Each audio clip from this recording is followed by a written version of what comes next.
Unfiltered. Please tell me that's on video. I've never been happier. I'm made for a fucking podcast. That's dangerous. Listen to me, we're at it.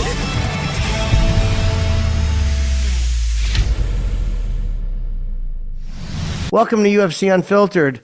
Matt and I are wondering when our first guest is coming. We have Terrence McKinney making his fourth appearance on the show, which is nice. And Anthony Sims Jr. making his first appearance. He is a boxer who did kickbox at one point, but he has a tremendously long boxing record. He started, I heard, with kickboxing. He did, yeah. You know? Yep. So he knows how to kick. I want to know if he knows any wrestling or jiu-jitsu, because he's a boxer, but now he's starting his own promotion. So he's putting on the promoter's hat. I won't do that again. No, that was Matt. Matt actually mimed. If you want to know what does it look like when someone puts a hat on, Matt has it perfect. I mean, he picked the hat up and he pulled it down heartily on each side. I did. I'd like to do that. And so, yeah, he's trying promoting. He's doing promoting. And now I wonder if he'd ever be interested. He's a young kid. He's under 29. Yeah. He's not 30. Understand? Yeah. Pushing 30. I'm pushing 50. Well, you look young, though. You act young. You have abs. For those of you who don't know, Matt, when he's not putting on fake hats, is showing off his abdominals. And he's removing his shirt now. Yeah, come on. Stop. Anyway, I'll put it back on. Jimmy, I'm not confident enough to do that. We had a little back and forth last week. Oh, is that me? That's not CGI, bro. No, that's you. Oh, I'm sorry. You thought maybe something happened with your computer and all of a sudden 300's on? No! Take from them everything! Give them nothing! No, he said it. Is that from 300? He said it differently than that. Oh. And that was my Leonardus. I didn't. No, that's not what I thought. I was like, oh, did I wind up on a male escort site? There's a. Oh, shit. Anyway, we did have a back and forth. Yeah, hopefully next week we can make this happen. I was just talking about it today. You know, it's funny. My weeks have been a little crazy. I want to know when they're doing the women's classes over at the Henzo Gracie headquarters in Manhattan, because I want to take my oldest there, my 15-year-old. She's got a match coming up, so she's homeschooled. I take her in the mornings with me, so she's been going like 5:30 in the morning, getting doubles in. It's so cool. Yeah. Hey, listen, I'm not Earl Woods or anything, you understand? I'm not exactly forcing her. She's enjoying this. Yep. You know? It's fun, Jimmy. 5:30. Wait, you have a class at 5:30? Well, I get up, I leave around she likes you start off with like some cardio. So jump on the elliptical and the treadmill. And then I do my steam, my whole thing. And then she'll or else, like tomorrow, she'll do a split a private lesson with my Jedi Sue, with one of my black belts, Anthony Palacino. And, I'm calling her Serra 2.0 because I'm an old school jiu-jitsu guy. And I got beautiful jiu-jitsu. We all know that. Yes, we do. For the cutting edge, the latest thing coming out of competition. I like those guys with their ears, their cauliflower ears to the mat. Did you hear what I said there, Jimmy? Yes, you caught their cauliflower ears to the mat. Yeah. That's what we call jiu-jitsu humor. But I'm still going. Now, what time do you guys what time do you get up in the morning to get there so early? Like around, I get up like 5:15, 5:20, Wow. And with me, I'm also getting up around 2 to do a number 2. Not TMI, but the audience wants to know why. 2 a.m.? Yes, around that, between 2 and 3, hopefully not around 4. I hate when it's 4. Because then I'm like, now I'm going to be in the bathroom for possibly 10 minutes, possibly 50. And you don't have much time to go back to sleep. I don't go back to sleep because why would you at that point, Jimmy? So I get there, I get caffeinated up. Company guy, all that shit. But Jimmy, I get nuts. I'm not going to lie to you. Sometimes I'll just yell, 6 shots! 6 shots! Butterfly sweeps to arm locks. They love it. The guy, there people like, Jimmy, we have fun. Yeah. I don't know what's going on anywhere else, but my guys are getting dangerous, and I know they are because I see them pulling off this shit. And we're having fun, and we're getting sweaty. I taught 2 classes today. I did not roll at all, but guess what I did? What? I know how many reps I fucking got in. Do you care? Do you know what I'm not good at? Scissoring. What? When you have to scissor your legs a certain way, I'm very clumsy with that. No, I know. They're masters of it. Sorry. But I'm not good at scissoring out of something. Um, I'm working on it. What are you even talking about? Scissoring. Talk to me. Just scissoring the legs to get out of certain things on the side to, like, I can't explain. Elbow escaping or sweeping from guard. Is that what you're talking about? Yeah, like when you're on their side and to scissor and then take the back. Mike was showing me. I'm just not good at it. I can't see you really getting like inverted either. What do you mean inverted? Which way? Like going like upside down underneath the legs. Some of the new school shit can get a little funky. I'm gonna lie to you. Yeah. But Jimmy, keep it simple. Think about your positions, all right? And then you slap on those subs. You know what I mean? Yeah, I know. I'm trying. Framework and arm locks. I mean, we had some fun today. Jimmy, we got Terrence McKinney. What's nice about Terrence is he was having a rough go for a talented kid. He dropped 2 in a row, and then he came back in Terrence McKinney fashion. He doesn't like to go bell to bell. Matter of fact, he does not. He never has in the UFC. He doesn't like to put the judges to work. You know what I mean? Yeah. I mean, that's how every fighter should think. I mean, there's not one fight, and I'll say this to him, that he can look back on and go, I think I should have won, or he knows every fight was a win or a loss based on what happened. You know what I mean? Like there's no they fucked me in the 3rd round there. Like you know what I mean? He knows exactly, and that's the way it should be. He probably sleeps well at night, regardless. I sleep well at night, and I sleep well because I've been watching more than once, and I've been fast forwarding the parts I like. And I bought Dune on the Prime Video, and I told you a lot how much I like Dune Part 2. I should be more specific. Who's the guy that stars in that? Timothy Chalamet. Fuck you, Jimmy. Not fuck you, but why are you? I feel like you make fun of me, and I feel like you're an intellectual bully to me. Never. Timothy Chalamet. He's also in Wonka. Yes. How do you pronounce it? Timothy is right. Timothy Chalamet is right. Timothy, you got his name. Okay, all right, good. But he's great. And dude, talk about a little bit embracing the dark side. Like I told you, man, the bad guy in this, Fade Rotha, the one who gets introduced into what's his name? Fade Rotha. Harkonnen. Fade Rotha? You're so negative. Stop it. No, I'm you're not. in a good mood today. Yes, you are. Why isn't there ever a villain named Jeff? How about this? I know he's a real person, but how would you like it if I said this? Ozzy Osbourne. How's that sound? They're terrible. I don't like it at all. All right, let's go back to something. All right, listen. Yeah, Fade Rafa. Dude, he's a badass. You know how as a kid we were scared of did I talk about this already? If I did, I won't. But no, we were afraid as a kid when you see Darth Vader like doing the force choke and you're like, oh my God, it's scary. Dude, he's straight up. Now he's checking his blades out before he goes into the arena. He checks it on his tongue a little bit like this. Why? That's not necessary. It's not. Can I finish? Oh, sorry. Being rude. Can I finish my story? I apologize. The thumb is the thing. So he's like sadistic. He's like this. He's like this.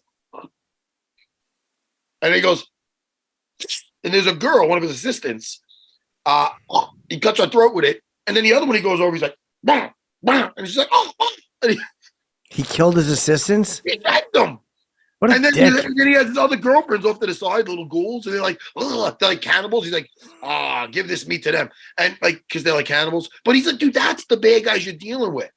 Josh Brolin said it best. Gunny. His name is Gunny, the thing. Of course it is. Gurney. Gurney. Gurney. Yes, Gurney. Gurney. He goes, the Hawking is then, you got to be prepared. He said this in the first one. They're not human. He goes, they're brutal. He says like that. They're brutal. I'm a big Josh Brolin is so good in these movies. I will watch them. I see Fade Rafa. He looks like me. You see, he looks like you if you were like took the in shape. If you got a little bit bigger, Jimmy, you could be like Fade Rafa's like a little mini. Yeah.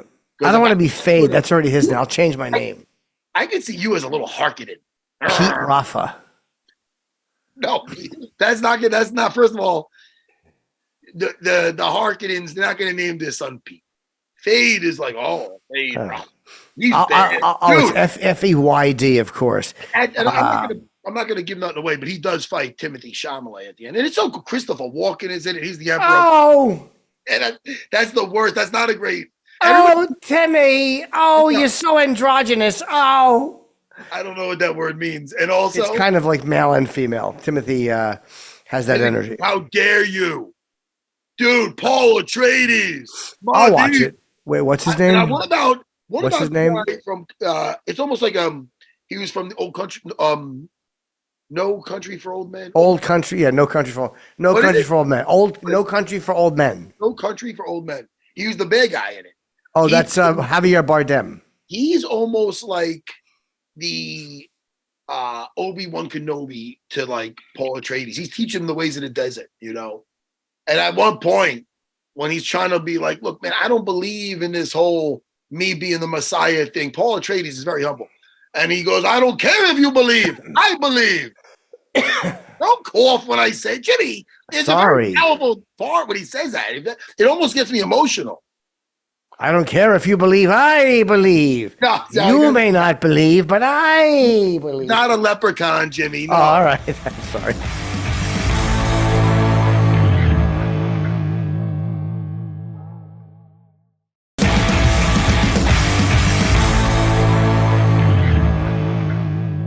Did you watch the Roadhouse yet with Conor McGregor?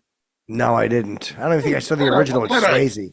What kind of guy are you to have to support some people in the former fighters and whatnot? I mean, fighters. He's fighting still, but how come you don't support the fucking the UFC? This guy's about a former UFC fighter, Jake Ellenberger. No, it's not Jake Ellenberger.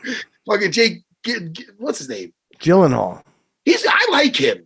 He's very good. Yeah. It's a fun. Listen, it's almost like a throwback '80s movie. It's a fun movie. And listen, people say I hate O'Connor. He's good at it. He really is. Is he going to redo a lot of Swayze movies? What? Dirty Dancing. Imagine him in Dirty Dancing next. Yeah, that'd be great. He throws her out the window. There's a twist on it. Yeah, maybe I'll see it. By the way, we do have fights. We had no fights this Saturday, which was very strange. And here's why we didn't have fights. It's because I took off and I only was in the city. That's why I did not. Oh, that's interesting. McGregor's 303, of course, against International Fight Week fighting Chandler. They just added Jamahal Hill against Khalil Rountree. That's a very fucking interesting fight on UFC 303. Do you think Jamahal Hill will come back and redeem himself with the fans? Or do you think Khalil won't like it? Rock the Casbah. Rock the Casbah. Khalil won't like it. Rock the Casbah. Jimmy, I'm doing this. Don't you like to have fun with me? I do. Is this fun? How come you don't invite me back to Sam and Jim and Sam? Anytime, we would love to have you, Matt. I know why I bring it up. I brought it up 3 times already. Anytime. You're right. That's like saying, hey, what do you want to get together anytime? You don't really mean it. You know what? I don't mean it. Matt Serra would like to come back in. No. Change that recording. Fuck that. No. Okay, hold on. I'll change it. You're right. No, I don't agree with that. You're right. I'll send this to my producer. What are you going to change? What are you going to say? Hi, Travis. I realize I have been negligent in pursuing Matt Serra, who the fans love, let's see if we can get him in. Now, that's way better. Now, go back on your phone and delete the first message. You're going to send them the first message. No, I didn't send him the first one. I deleted it. It didn't go. Listen, can I just tell you, and I'm not, yes, I am. I am bragging. I'm just going to say it. I could be a bragging. When I go on that show, people bring it up to me. I want you to know that because I don't know if you know the people in the street talking about your show. They bring it up to me and they say how much they enjoy me on the show. They bring it up to us too. And our answer is always because we like him. I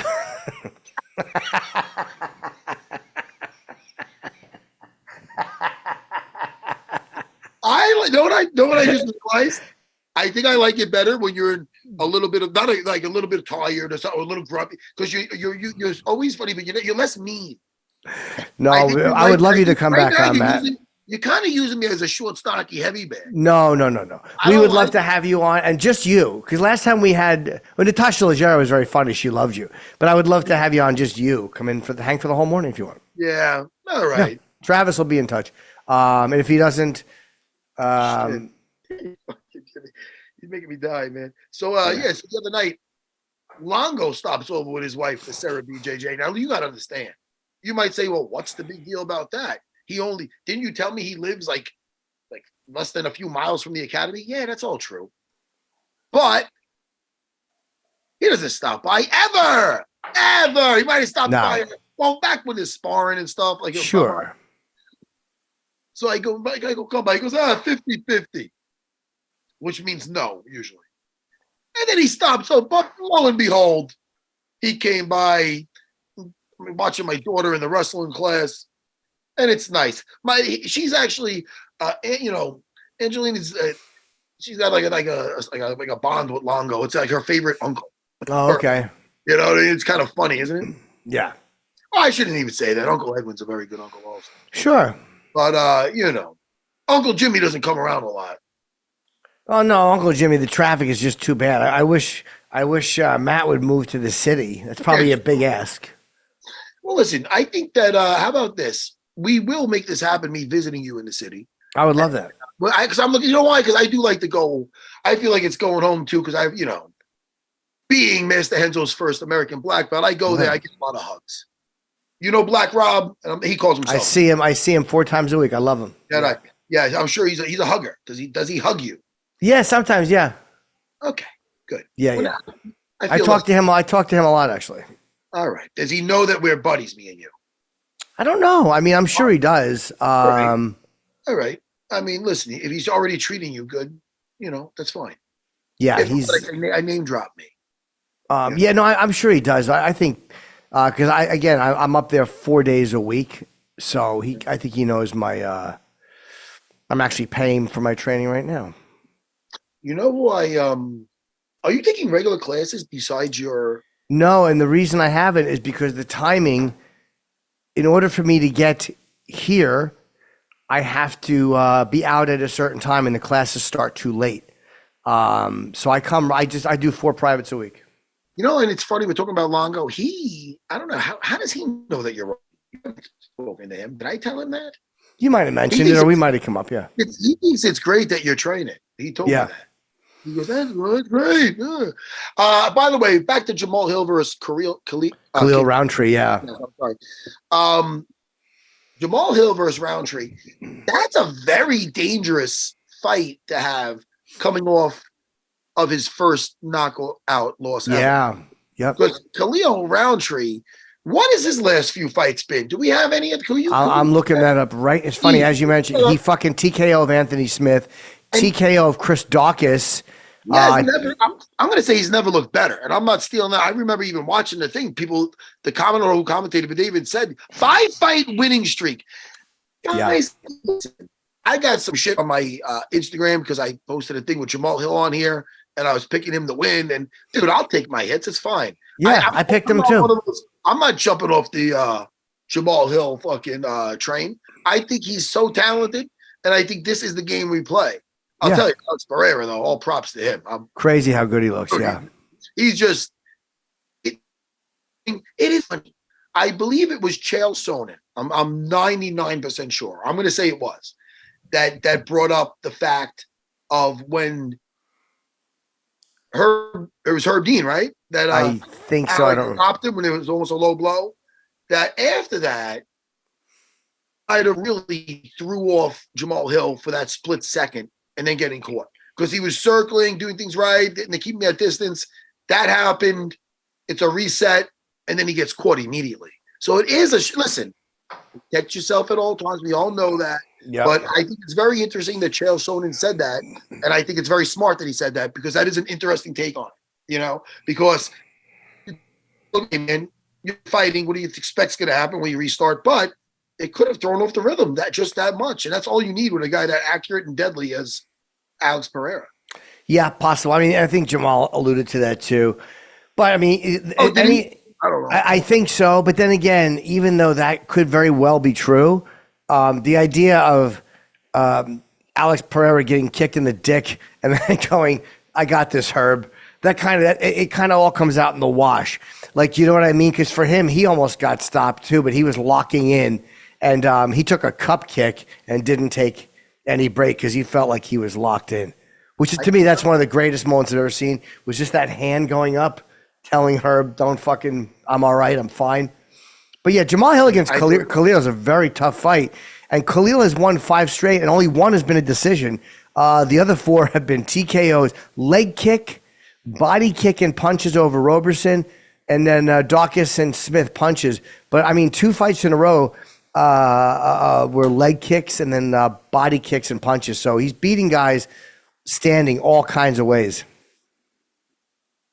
It shows you the confidence of Jamahal Hill that he's taking that fight. Yep. I like it, you know. And Jamahal Hill, you know, we haven't spoken to you. I know you're getting a lot of shit right now, dude. You're fucking hell. I like that what he put out there is like, look, man, I dared greatly, came up short, but you know, let's keep going. You know, I mean, that's the thing. It's high risk, high reward. When you win, people are hoisting you up. When you lose, people are like, you're not that good. You know, it's the game we play, Jimmy.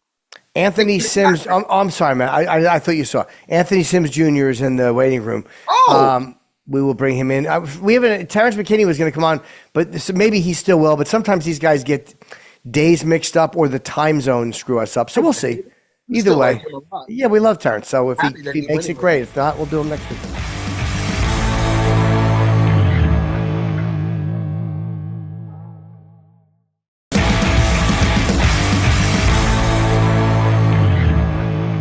Nice to meet you, Anthony. Nice to meet you, man. How you doing, Jim? We're very good. Haven't watched boxing as much in the years. Super middleweight. What is that? What is that weight? Super middleweight's 168. 168.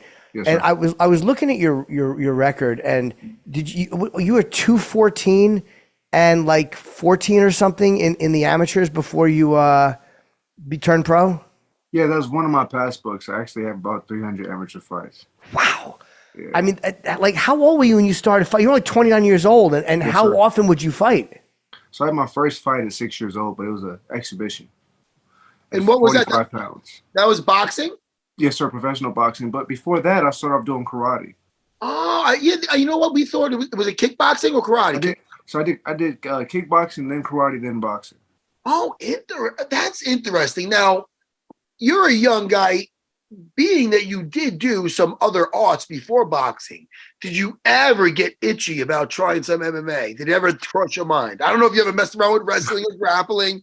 I didn't do any wrestling, but the Muay Thai part, I like the knees, I like the elbows, I like locks. But the ground game, you know, I couldn't get I couldn't get used to that. That's something I got to be brought up into. Yeah, so it's true. So your goal, basically, if you have an issue with somebody, your goal is to just not go to the ground. You find a way to keep it. And in boxing, of course, they're going to stand. But I mean, in real life, if something happens, you know how to avoid going to the ground. Yeah, but that's the crazy part about boxing. You know, people look at boxing, they say it's harder than UFC. I kind of disagree because with boxing, you only have to worry about from the waist up. UFC, Muay Thai, any of that type of stuff, martial arts, you got to worry about flying knees, kicks, shin kicks, kicks to the head. A front kick, a whole toe going in your mouth. You know, I don't really like kicks to the face. Yeah, I think that's very honest of you, and I think there's a reason why some of the MMA guys go, "Yeah, I'll try the boxing." Yeah, and they have but the boxers aren't jumping in the cage too, and it's they're smart though because they're experts with their with their pugilists, but you're just adding so many different tools, and like you said with the grappling. If you didn't get started, you saw like that with like Kimbo Slice. He tried to play catch up with the grappling at a very late age, and it was very difficult at that point. I mean, I feel like just learning that art, the form, that's true patience. Someone pin you on the ground. That's not something you learn at 20 years old. It's true. It takes time. Let me ask you, what made you get interested in trying the promoter's hat on? Because you're starting your own promote. Did you promote yet, or are you starting it up now? Yes, I had my second fight just yesterday. Oh, did you really? Your second Yes, event? sir. Yes, sir. So tell me about your first event. How nerve-wracking was that? Was it like your first fight? How was it? Well, It wasn't so much nerve-wracking. It was just like there's a lot that goes on behind the scenes that people don't see, especially as a promoter. So it's just like talking to the matchmakers, getting all the B-sides, their physicals, their federal ID, the insurance, the venue insurance, renting the venue. So much goes behind it. Even little things. Now, let me ask you, because I own a jiu-jitsu school. I don't go behind the desk. I got some people there. Otherwise, fuck, man. No, I'm not. Nobody's going to pay. Oh, this guy has a problem. And so what do you do when they're like, Anthony, come on, I just need 5 more tickets. Come on. What do you do? You have somebody who's, look, I don't handle the tickets because everybody in the mother's going to be asking for free. Everybody wants something, yes. How do you be stern in that regard? If they want 5 tickets, actually 10 tickets, I say to them, give me 5 minutes. Put the gloves on. Give me 5 minutes. That's right. 5 tickets. There you go. Suddenly they're breaking out their fucking wallets. Be honest, like putting on the promoter hat, I have to understand it's not personal, it's business. So I speak to them, give them the respect they deserve, and then the same. I try to school them like, look, with these bigger promoters, Matchroom, Ben Shalom, Boxer, Top Rank, they're not going to give you anything for free. So best used to get used to it right now before you get to that level. Have you ever spoken to like Don King or Aram or any of those guys? I was actually signed with Don King. Okay, so you don't, yeah. I signed with Don King early in my career. Yes, sir. So were you able to, because he is, people can say what they like about Don King. He makes fights happen. And he really, there's probably nobody that knows the ins and outs as well. Were you able to pick his brain a little bit or learn from watching the way he would get things done? That was the best thing that I did. I say signing with him. So when I did sign with him, I didn't get a fight. There was things going on, but he taught me everything about the business. And everything about the business has nothing to do with the business. That's the craziest part. Everything has to do with the promotion business has nothing to do with boxing. Now, explain. You go a little bit further into that. That's interesting. So it's like, for instance, with boxing or say UFC fighting, the better individual you become outside the ring, the better person you become inside the ring.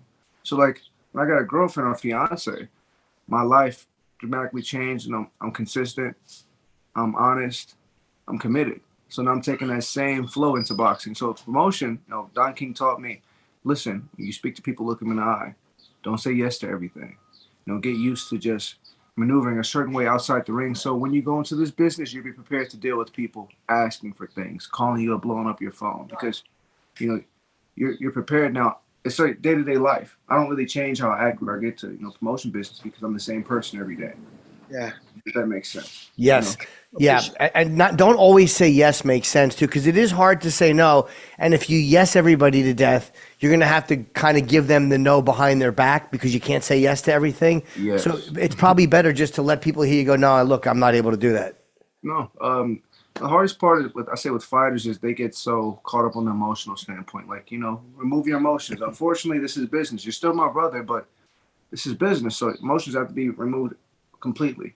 I'm angry about tickets. I'm angry about this. Well, you're going to be angry, brother. That's part of the business. I can't change just because you know me or because we're the same age. That's something I'm having an issue with. Because of my age, they don't want to listen to the orders or whatever directions I give them. But I'm like, look, you're fighting on my promotion. I'm not fighting on yours. Right.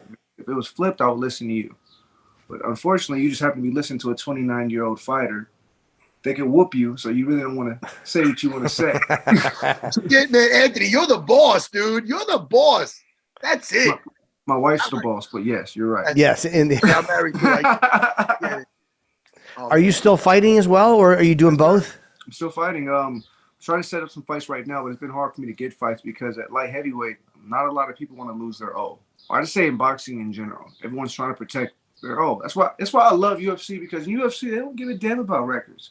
True. At any time somebody can get knocked off because you're putting adversity against each other. Styles make fights.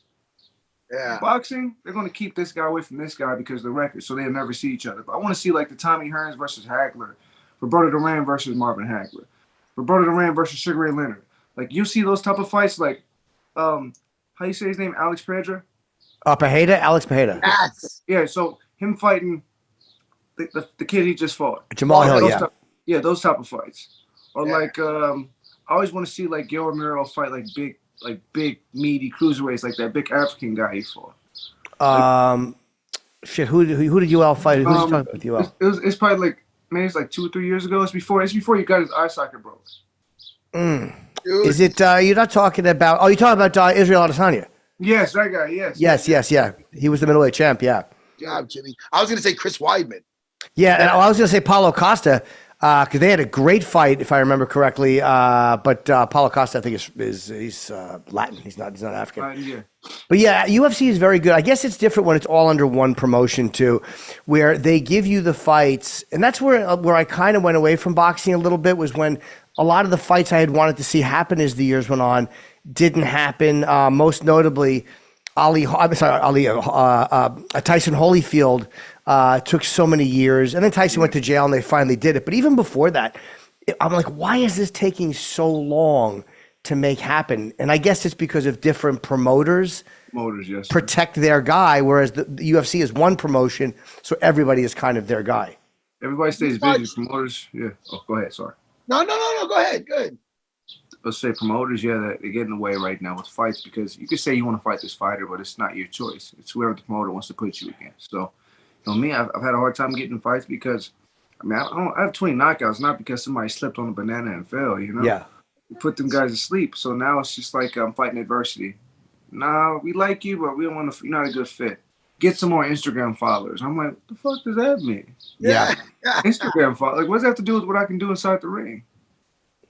Yeah, it feels like at times combat sports, sometimes they worry a lot about the name as opposed to what the guy has earned, which is the next, again, Merab Dvalishvili, who's finally going to get a shot, I hope, at the bantamweight belt, has had to wait, I think, longer than he should have had to wait. I think sometimes they look at stuff outside the ring, and you're like, nah, you should just give it to him because he deserves it. I mean, I don't even go into detail next. I'm getting angry thinking about how boxing, they don't want to give you the chance, right? They really don't. Can you imagine if Marvin Hagler had to have a social media in order to fight? Well, rewind that. Marvin Hagler didn't get his first title fight to his 42nd fight. Yeah. Wow. It just goes to show you like the same things are still going on. I like that you keep bringing up Marvin Hagler because he's one of my favorites, man. I like the fact that he goes, I must have wrecked 3 television sets when people keep telling me that Sugar Ray won that fight. He was with Sugar Ray. He never put on a pair of gloves again. He said, no, he moved to Italy and became a movie star. Yes, he did. That's right. He passed away, right, Marvin? 2 years ago. It's funny. I was talking about him on the radio this morning. So bizarre. We were talking. Actually, as a kid, I would always mix up Marvin Hagler. There was a fighter who used to fight in jail. And for some reason, as a kid, I thought that was Hagler. And my whole adult life, I know Bernard. I don't know if it was him or not. It might have been. But did he actually fight in jail? Yeah, so Bernard Hopkins started boxing in prison. And actually, Dwight Cowie. Dwight Cowie, he became a champion in prison. And he went back to fight for his title in prison. It's Dwight Cowie. Yeah, and he's before Bernard Hopkins, right? Yeah, he's before. We're talking about 70s, 80s. It might have been him because I was younger when I was a kid, and I don't know why I'd always thought that was Marvin Hagler. I have no idea why. It's just like the whole aggression and ruggedness about him. He's a little guy, he's about like 5'7", and he fought George Foreman. Yes. Wow. Dwight Cowie, he's a slick guy. He's just bobbing and weaving, a little slick, mean buzzsaw guy. Yes, Did he win or lose against Foreman? He didn't win, but I mean, if you step in there and you make it out alive, I think it's a W. Hey, did Foreman ever fight Ernie Shavers? Ernie Shavers, I think they all said had like the fucking most horrendous, devastating punch in all of boxing. Ever. No, that's a fight that didn't happen. But you know what? I think the most action-packed heavyweight fight I've ever seen is George Foreman versus Ron Lyles. Ron Lyles, yeah. Started boxing in prison too. He got out of prison, became a champion. You're talking about like he put George Foreman down twice? No one's ever done that. You're talking about just these big 2 giant linebackers, 6'4", 250 plus, going at it. Even the stare down, like they were so close, like their mustaches was touching. The big handlebar mustache, they're close, man. But this is the fight I want to see. I love when George Foreman made his comeback in the 40s, and he would just be like that shell, and then guys would just punch themselves out on him, being like, "Look at this old man out here." He knocked out Michael Moore, the first southpaw heavyweight champion of the world. That's He's actually Trump. Shout out Michael Moore. Emmanuel Stewart, right? Yes. Oh, R.I.P. man. I think he is one of the greatest coaches outside of Eddie Futch. He's one of the greatest coaches that ever walked this earth, or teachers, I would say. Yes. You're familiar? So you worked with Emmanuel Stewart? I met Emmanuel Stewart when I was about, I want to say 13, 14. I was living in the basement at times. You know, he had a little pool table. His training camp went on. So at the time, it was like Andy Lee, Dominic Darden, a couple other fighters. But yeah, I was able to be around, you know, the legend himself, Emmanuel Stewart. That's wild. And what made you want to promote? Like Matt, I think said, what made you want to do it? Is it one of those things where you're looking to the future and you see things that are wrong in promotion, and you're like, I think I could do a better job than these guys are doing because I see mistakes they're making? You know, I won't say do a better job. It's more of like demographics. In Indianapolis, where I'm at right now, there's a lot of talent here, but there's no platform to showcase the talent. And it's like, if I don't do this, then who else will? It's one of those situations. It's like I'm obligated to. What for you is the hardest thing to get used to as a promoter? Like as a fighter, you have one thing you think of or two things. Like as a promoter, is it like the insurance or what is the most like shockingly or annoying thing as a promoter? Putting on the promoter hat, you can't just go and punch somebody in their shit. That's the hardest part. Because at the end of the day, I'm still a fighter. Yeah. You know, I still have emotions and feel things that you do, but now I have to really take everything with a grain of salt because I'm a businessman at this point. So for me, I think that's probably the hardest part. Understanding it's personal to me, of course, because I'm a fighter, but at the end of the day, I have to make sure it's business and remove the emotions. And especially when it's one of your friends you're talking to or someone that, you know, you grew up with and they need that opportunity and they're expecting handouts or, you know, shortcuts. And it's like, no, this is it. It's 50-50. I'm not going to put you against a bum. I'm not going to tell you easy fight. Yeah. Yeah, it has to happen. And when you're going to fight somebody, I guess you know, like the end result is I get to punch this guy in the face. But as the promoter, it's like, well, I got to send a text to my attorney. Like it's probably just such a different way and a less satisfying way of handling things as the promoter. I mean, it is. But you know what? Speaking on that, I think another hard part is the fighters. The level of professionalism it kind of sucks with fighters because they don't want to, you know, send their blood work in, their paperwork, their physical, or, you know, can I get an extra room? Can I get some extra money for travel? You know, things like that backstage stuff, you know, get a little elbow, hey, I need this. Like, well, that wasn't in the contract, sir, so I don't really know what you're talking about. Right. So, yeah, you find that a lot of times, like getting somebody who's an entertainer to move and like there's business things you have to do. And if you're not sending your blood, and how often before the fight they have to send it? How long before the fight? So blood work is good up to, I think, every 6 months, right, or physical. But sometimes guys already have that done, so it's great. It's the thing when you work with guys who haven't fought in a while, it's kind of hard because they have so much paperwork and so much they have to do. But say a guy is fresh off a fight, his blood work and physical is still good for this amount of time, so we can get him, keep him busy. And my thing with this promotion is I don't sign fighters to a promotion contract. I want you to keep your independence. You know, like, you know, stay independent. Go and fight here. I don't want any of that. That's blood money. Go and you take that. I don't want any of it. But in the meantime, I can give you the platform. It's insured. It's professional. It's legit, without the strings attached. Go build your record. Why, hey man? This is what maybe what boxing needs is some new blood in the promotion area here. I mean, you got all these old people like, and seriously, I met you're a young. And you're also a fighter, so you get what these emotions, what you're dealing with these guys that are hot-blooded, and you know what they're going through. And obviously, you do. You seem very easy to talk to. You know, you seem like a guy that sets those boundaries and whatnot. So I mean, these other guys, I've dealt. I mean, listen, Dana is such a breath of fresh air when you deal with other promoters. I've seen some other promoters. There's guys like him, guys like Lou Neglia out of my area here. They're great guys. But they're far and few in between. I'm sure you've dealt with other promoters that are just fucking slimy. You know, I don't know. I've dealt with many, and I'm just like, ugh. That big fat guy, Gary Shaw, right? That fat fuck. I didn't like that guy. I had a guy fighting in his event. Like, hey, do you mind if I check out the cage? It's a normal thing.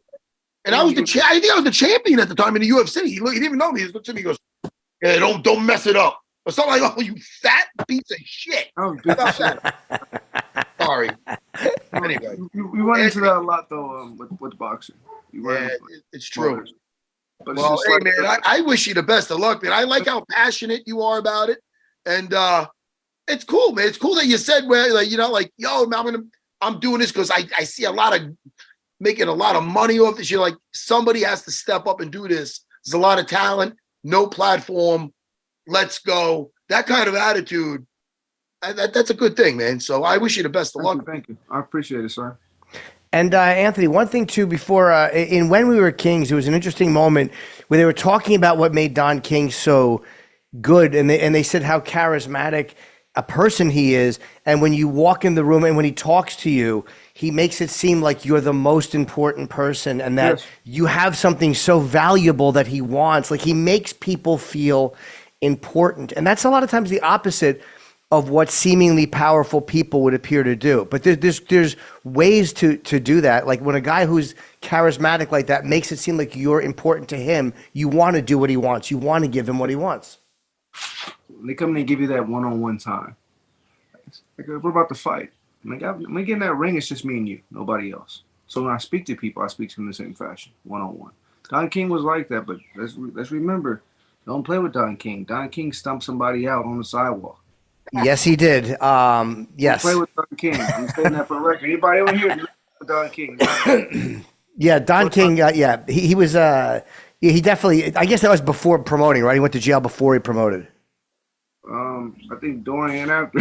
Oh, really? Okay. During and after. Well, Anthony, look, what are you promoting today? We want to make sure that you get the proper plug. Is there a particular fight you're promoting? So I just had my fight yesterday, 420. It was Naptown Roma 2, successful event, 6 fights. Each, and you know what? Out of the 6 fights, 4 of those fights, the guys had to go straight to the hospital because they all had stitches. You talk about some good action-packed bloody fights. One guy dislocated his shoulder, it popped out. This other kid got knocked down 4 times, and he got up and finished the fight. The balls on this guy. Yeah. Sounds like good matchmaking. Yeah, good matchmaking. My main thing, too, is, put guys in there where it's 50-50. Yeah. I'm not much for, you just build your record. Well, if you're green, here's another guy who's green, so you guys can build your record and get to know the side of fighting that most people don't get to know. Yeah. And what is the name of the promotion, Anthony, so people can look out for it when they're out in Indianapolis or in that area? Magic Promotions, bringing back the super phenomenon of boxing. Magic Promotions. Yes, sir. And on social media, Anthony is @_the magician. That's pretty. Oh, you're 2 underscores. Sorry, I read his 1 here. __ the magician. Anthony Sims Jr., thank you. You're a really interesting guy, man. It was good talking to you. Thank you. I appreciate it. Amazing what you've done by the age 29 and what you're building, because, for the next 15, 20 years. It's really, really smart. So it was good talking to you. And it's great what you're doing for the fighters, man. That's really great. Hey, after COVID, things kind of slowed down. Yeah. Now these purses changed a little bit, so guys are really inactive, especially with this whole influencer, boxing. It's putting a lot of guys in business. So it's like, in the meantime, let me give you the platform and keep you busy until people figure out what the hell is going on. Well, thank you, sir, very much, and good luck. I hope you continue with it and that it goes well for you. Oh, thank you. Hey, I have a question, Matt. What's your neck workout, man? My what now? Your neck workout. I'm blessed with a thick neck. It's 19.5 inches. It's hard to. I don't like that. You don't see me wearing a tie too often. No, but I'm not blessed with height, Anthony. So I'm blessed with, width. I don't know. Hey, it's okay. The guys like you and guys are worried about. It's not the big guy. You're the best. Yeah. Thank you, Anthony. You're like Don King. I feel like the most important guy in this Zoom right here. Thank you, dude. You got that same thing as Don King. You make us feel important. I mean, I feel like that's just a human characteristic you're supposed to have when you talk to people. You shouldn't talk to them, make them feel like shit, or talk to them. Jimmy, do you hear this from earlier? I take the exact opposite tact. You're right. I should listen to Anthony, because I handle it just the opposite way when I talk to people. You guys like, whatever, blah, blah, blah. Okay, I got it. Hey, Matt, text me Jim's address so we can go and get this motherfucker. Yeah, I'm with you, Anthony. Both of us. Thank you, Anthony. Yeah, good talking to you, man, and good luck with it, okay? Thank you. All right, thank you, sir, very much. That was great. Yeah. You know who he him. sounds like? Yeah, I do too. His voice and his speaking pattern, he sounds like Aljamain. I thought of Aljo the whole time we were talking to him. It's nice. Sometimes I'm like, we're getting a boxer on, and I don't really follow boxing. Right away, I like that gentleman, and I thought he was great, Anthony Sims Jr., and I'm going to give him a follow after this. Dude, 300 amateur fight. Like, the amount of combat this guy has seen by the age of 29. So with it, man. So with it. You know, Yeah. Jimmy. Yeah. So good luck to him. Speaking of 300, who had the last laugh? Dana White is a funny guy because he did a thing or they cut something up where it's like all the MMA critics crapping on the whole 300 card, and we know what we saw. It was amazing. I'm not just saying that because you're a company man. I am a company guy, and it matches my nice Japanese writing on here. Loyalty, integrity, honor, compassion. This is the shirt of Ensign Inoue. Now, Ensign Inoue is he's a Hawaiian fighter, and he moved to Japan. So I guess a Japanese Hawaiian fighter. Him and his brother, Ensign, they were really tough MMA fighters. They fought in Pride. He fought in the UFC. Royce Algar, if you could look up this fight, Jimmy, he came to the UFC. There was a big buzz about Royce Algar. It's spelled like Royce, but it's with an R, or Royce. You know, it is an R, but it's actually Royce. Royce Algar. Yeah. Now, he had a fight, and there was a big buzz about him coming into the UFC. And then he ended up fighting Ensign Inoue. And Ensign Inoue, he's really good in jiu-jitsu. So if you watch this fight, it's very quick. Yes, first round. Watching it now, you should. Because Royce takes him down. And Jimmy, you know an arm lock from the guard. You know what it does, right? It doesn't just make – when the guy taps out, you know what that is? You know what happens if you don't tap out or the guy stays on it? It breaks your arm.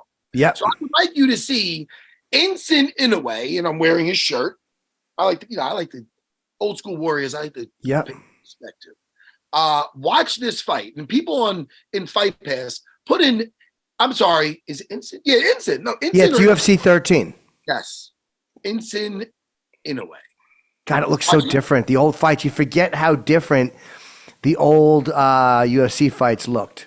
Oh, you got it right in front of you. Okay, let's good. Watch this fight. Now, look. In the blue short is the wrestler. Watch him look for the takedown. He's the wrestler. So, yeah. Look at that. He's going to get on top. Boy. Look at that. He's getting on top. Tell me what happens here. He's going to replay guard. And look at him on top. He's wearing wrestling sneakers. This is back in the day. That's right. I gotta like to get the date on this. Well, look now.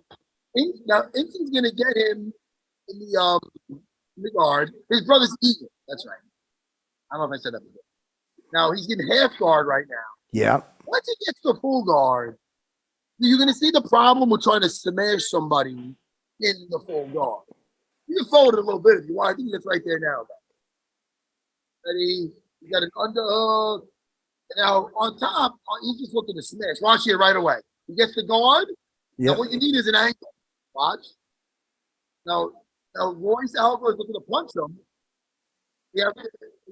Is he choking him? Gloves on bottom. He's looking to hold his face and punch him in the face with the other one. Now, watch how quick this arm lock goes on. He goes under the leg, I believe. It moves around his arm. Watch, it's coming. Yep, listen, you have to forward him. I don't want you to miss it, though. Watch this right here. Watch. Get that arm. Yep, he's got it. Nasty this is. Ready? Ah, boy. Watch. It's kind of nasty, Jimmy. This is that hurts. Look at him looking at me. Yeah, so hey, respect. Hey. Sometimes we gotta throw it back, Jimmy. All right, that's good. So listen, I like, and you know you love jiu-jitsu, so I like to sometimes throw it back to the old school's Warriors. Yeah. We had a dropout today, unfortunately, Terrence McKinney. Let's rebook Terrence, though. Yeah, just a mix-up, I'm sure. Today, and we want to talk to him before because we like Terrence on. He's been on a bunch of times. And by the way, it's funny that Anthony Sims Jr. from Indianapolis, this Saturday, I will be in Indianapolis. This Friday, I'll be in Bloomington, Illinois. So if you want to see me, come see me in Bloomington, or if you're from Indianapolis, come see me this Saturday in Indianapolis. And thank you, Anthony Sims, for coming on, Anthony Sims Jr. And I'm sure we'll have Terrence McKinney soon. Jimmy, if you're bored, you could watch some Jim and Nikki NYC on YouTube. My the last podcast we did, which is called Sword Fight, our podcast. Sorry, I fucked it up. No, you didn't. Nikki and Jim NYC. You're right. Oh, I didn't say that right. I'm sorry. You did. And Sword Fight is the actual podcast. And our guest was Jen, who's my ex-girlfriend. And we had a great time. To have two women fucking. They're best friends, so it's just kind of slightly irritating. But they both just kind of wanted to point out what shit I am. And here's what my producer wrote back. Yes, I will text him. Matt is great. Well, thank you. Kind of weird that I asked, though, to be on. Well, no, you just reminded me because I want you on anyway.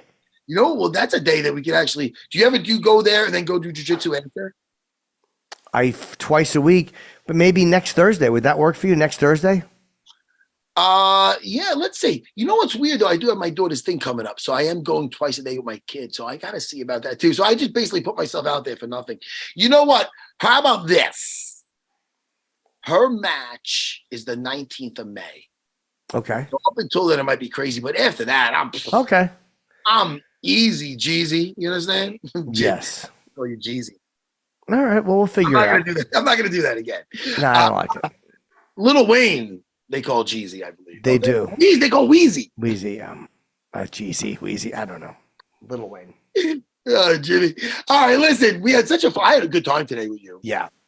You know. Oh, what is he writing to us? Ariane Lipsky and Austin Hubbard on Wednesday's show. Okay, yeah, great. They're both fighting Saturday. Awesome. Oh, fun. They're fun. All right, yeah. Jimmy, listen, I had so much fun. I almost can't wait a couple of days to talk to you. I will. Yeah, me too.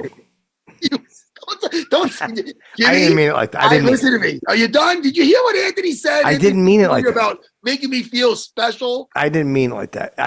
It's gonna feel like a week, but it will only be 2 days.